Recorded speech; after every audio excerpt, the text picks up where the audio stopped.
Well, what's that phrase, you use the carrot and the stick to motivate people? Well, in this country, all we've had is stick and no carrot. Well, to be frank with you, we could number hundreds of failed policies, because it's hard to think about anything he does that actually works properly. Scott Morrison is the sort of person who just is in his element when it's all about the sound bite and not at all about the substance.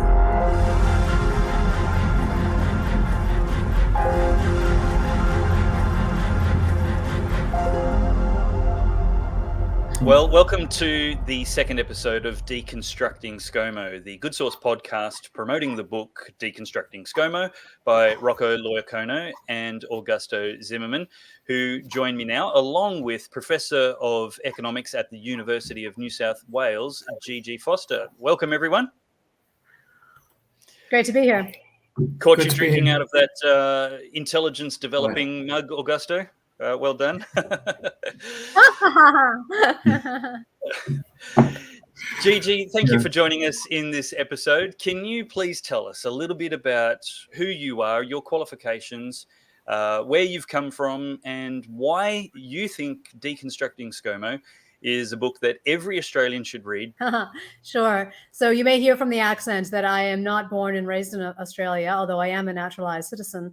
But I was born in the US, and I studied ethics, politics, and economics when I was in university before I did my PhD in economics.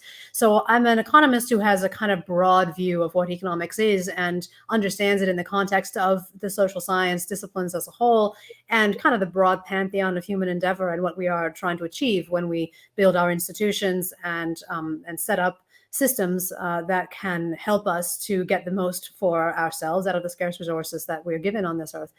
And so I guess my background is a little unusual. A lot of people think of economics as really just about money, banking, exchange rates, that sort of thing. But my interest is much more on the microeconomic side, and in terms of understanding human behavior and motivation, and understanding how people behave in groups. So some people have called me a behavioral economist. I study things like power, loyalty, networks, group influence and dynamics. And I've studied those things for almost 2 decades now. And so at the beginning of COVID, I was very lucky to have already had all of this understanding in my head and be doing research in those areas. And those are exactly the sorts of phenomena you need to understand in order to understand what happened during the COVID era, which has been just the most catastrophic ball drop in terms of policymaking that I've seen, certainly in my career. And so when I saw the Deconstructing ScoMo book, I was enthused, partly because I found it just refreshing to see authors actually look at what a politician had been saying and doing and try to paint a comprehensive picture of who that person was based on what he had been saying and doing, rather than just the sort of pot shots and playing gotcha that you get in the media. Here were a couple of academics, really trying to get a grip on who was this person. And I think it's very positive to do that. It's a good model, a role model for the rest of the citizens of Australia, because if we are not going to be the ones to take responsibility for understanding our politicians and voting in the ones we think are best for us, then who will? It's our job to do that. So. Absolutely. Rocco, let's bring you into the conversation. In the understanding of modelling of human behaviour, how exactly do you think Australia, the various prime ministers, there's only one prime minister, but various premiers and the prime minister have done in understanding human behaviour, incentives and disincentives with regards to COVID policy over the last few years? Well, what's that phrase, use the carrot and the stick to motivate people? Well, in this country, all we've had is stick and no carrot. That's what it's been. There's no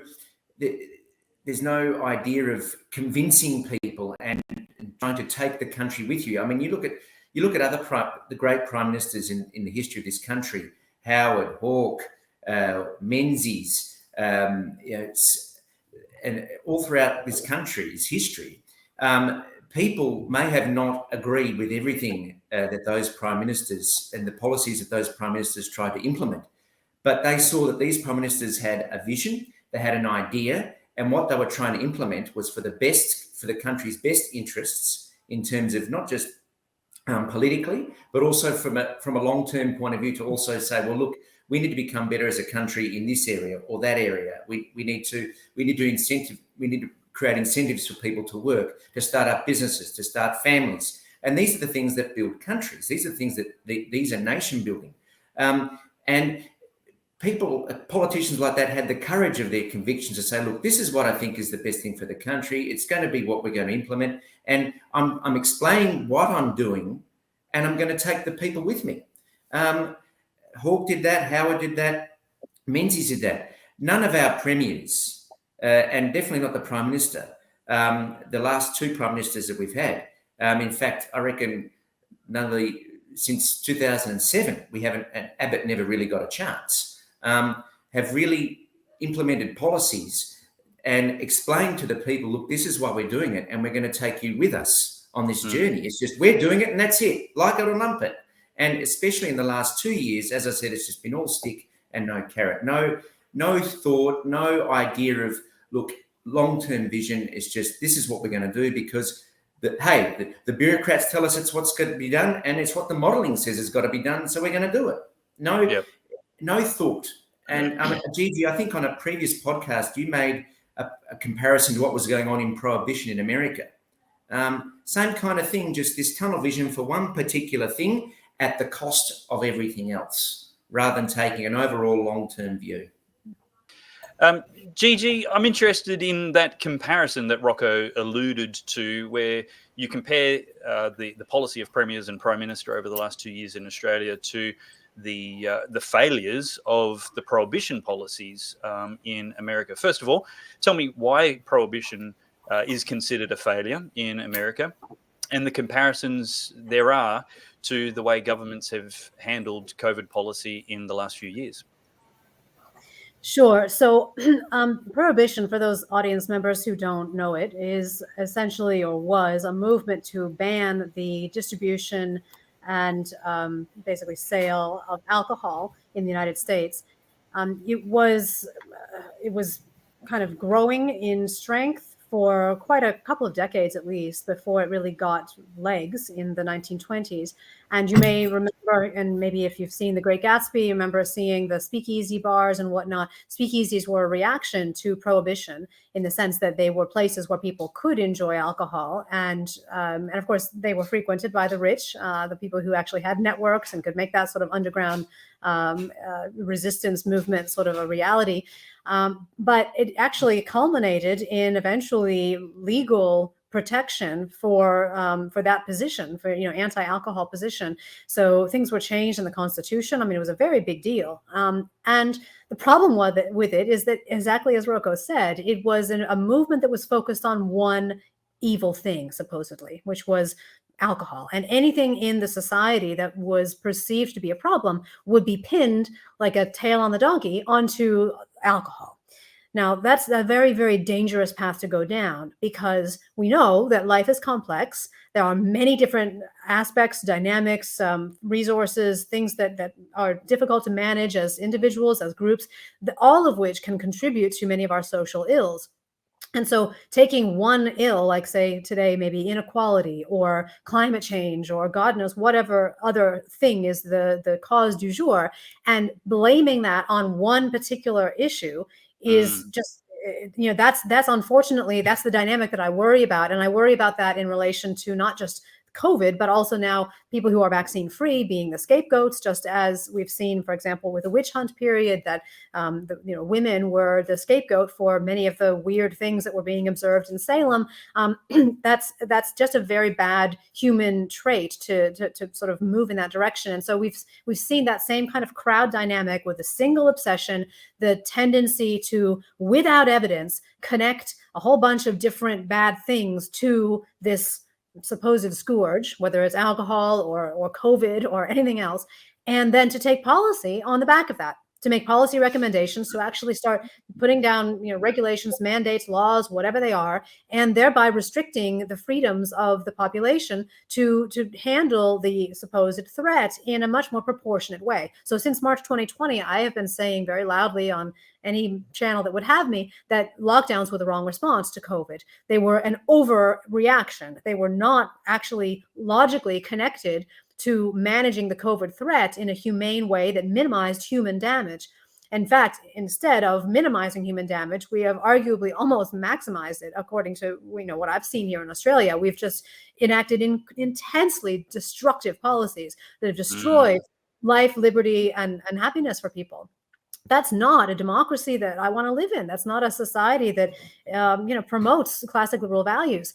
And I think that's what we need to discover in Australia, is we need to rediscover Enlightenment principles, basically, the idea of weighing up different opinions and continuing to have a skeptical, inquiring attitude about anything we do, and trying to put in place policies only that have some kind of logical backing for them, rather than those that just sound good and will make a good soundbite. And unfortunately, as demonstrated in Deconstructing ScoMo, Scott Morrison is the sort of person who just is in his element when it's all about the soundbite and not at all about the substance.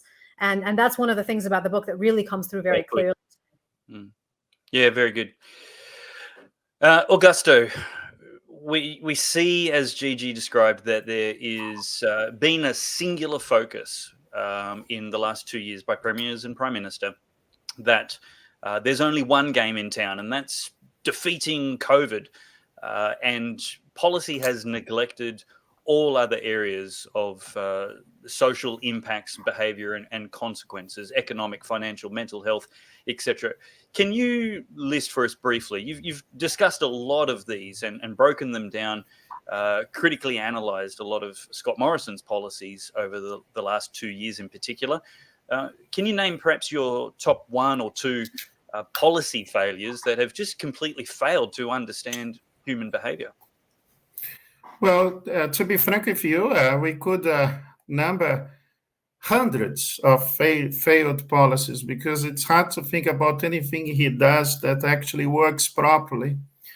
But one of the worst blunders was definitely to create the National Cabinet, that it's not a constitutional body, and it has been used by the premiers to acquire so much power. And the power that should be sometimes exercised by the federal government is now being executed and carried by the states, and the state premiers in particular. And then Andrews, for instance, even came to the point of saying that human rights are not important, because you are facing these allegedly very terrible crisis and virus that was actually aggravated by the mismanagement of the crisis, not only by Scott Morrison, but also by the premiers, with his consent, if I can put it like that. Even the elections here in Western Australia resulted in the decimation of the Liberal Party. And the reason as to why the Liberal Party was decimated is because he was very empowering of the premiers. The premiers were absolutely supported by him from the very beginning. And another blunder as a result of this is the undermining, considerable undermining of Section 92 of the Australian Constitution, saying that the borders must be absolutely free. I can't think about something more clear than that. And then you have the High Court give an interpretation that absolutely free now, it's not absolutely not free. It's relative. I don't know how this can actually be possible. It can be possible because the Prime Minister is entitling and empowering the premiers to behave in such a manner. So he's claiming credit for these destructive actions. And as I say in the book with Rocco, there are mechanisms available to restore the rights and freedoms that have been stolen from us by these dreadful rulers that we have in Australia. And that is, in particular, the provision regarding external affairs in combination with inconsistency. So we could have a solution for the problem. What I don't appreciate, I actually abhor, is a prime minister who claims to be unable to do things that are quite easily solvable. So we try to expose him for not only a very incompetent ruler, but also for trying to deceive the population in this country. Yep, all very fair observations. Thank you very much. Gigi, should I call you Gigi or Professor Gigi, Professor Foster? Gigi's fine. Gigi, just as we wrap up this episode about the implications of Scott Morrison on the national decisions and policies and behaviours that you've observed, tell me, describe for us what you think and appreciate in this book in the context of Australian education system and critical thinking when it comes to elections, our preferential voting system, and what value a critical analysis like this brings to an essential debate before the federal election. Well, two of the sections of the book that most resonated with me in that sense, because I could see them being so useful in an educational context, were the sections that were talking about sexism and racism, because they were so well thought through, they were so well balanced and well argued. And instead of the push button response that you get often on the progressive side of politics in particular, that says we must protect this group with a little box around it, and this group with a little box around it, and this group with a little box around it. What is shown so beautifully in this book is that that is a dead-end strategy if what you really want is to create a tolerant and free society where everyone has a seat at the table and has a right to speak and has the right to use their resources as they see fit, which is, of course, the way that economists like to think that society should be in order to promote a healthy market system, which creates the best outcomes for everyone. You do need strong institutions in the background, but you absolutely need that individual freedom for everyone, not just for little groups that have boxes around them. So I really appreciated the discussions about that and about sexism as well, because it was just so refreshing to see authors actually tackle those incredibly important issues with a critical mind and a thoughtful approach. And I could see those discussions being used maybe as excerpts, for example, in high schools, where the brief was, okay, we need to talk about, what is racism and what is a way in which we can try to minimize racism in our societies. And of course, some of the more push button responses that children will come out with would say, oh, well, we need to protect the, X, Y's, the Z's, the A's, the B's, the C's. But, to have this as an alternative where you're really thinking about all people and the health of all society going forward, I think is very valuable. And I certainly, as an educator myself, I appreciate any such tidbits of kind of a role model for how to think about major important issues that the society has to grapple with. And we have to grapple with them together, because, this sort of echo chamber, divisive, segregated politics is just not a winning strategy. It's a divisive way to think. We have to be able to reach across the aisle, particularly after the destruction of the COVID period. We are going to have to reach the people who have betrayed us in some way and work together with many people who have been complicit during this period. Eventually, right? We're not going to secede, I don't think. So how does that work? Well, you have to start understanding that everyone deserves a seat at the table, and we all need to listen to each other much more than we've been doing before. Mm-hmm. Rocco, Augusto, Gigi, is there anything else you think we should include in final thoughts? Well, I think there are two books that everybody should read. One of them is Deconstructing ScoMo, and the other one is this one. Yeah. Interested in more information about how crowds hold it up to the camera again, and give us a plug. So this is The Great COVID Panic, which is a co-authored book by myself, Paul Frieders, and Michael Baker. And we use this book it's not super thick, but you can see it's somewhat thick. We use it to try to explore and understand what happened during the COVID period. The subtitle is What Happened, Why, and What to Do Next. We also have some solutions in there for trying to reignite some of our somewhat dormant democratic systems here in Australia and elsewhere in the world. So if you're interested in the crowd dynamics we were speaking about earlier, like with the witch hunts and prohibition and COVID, we've got a whole section on crowds and sections on many other aspects of the tragedy that's occurred. Well, that's it for episode 2 of the Deconstructing ScoMo podcast. Head over to deconstructingscomo.com.au to grab your copy right now, and make sure you get 1 or 2 for some people who might need their rusted on liberal thinking somewhat fine-tuned. And we will see you in the next episode.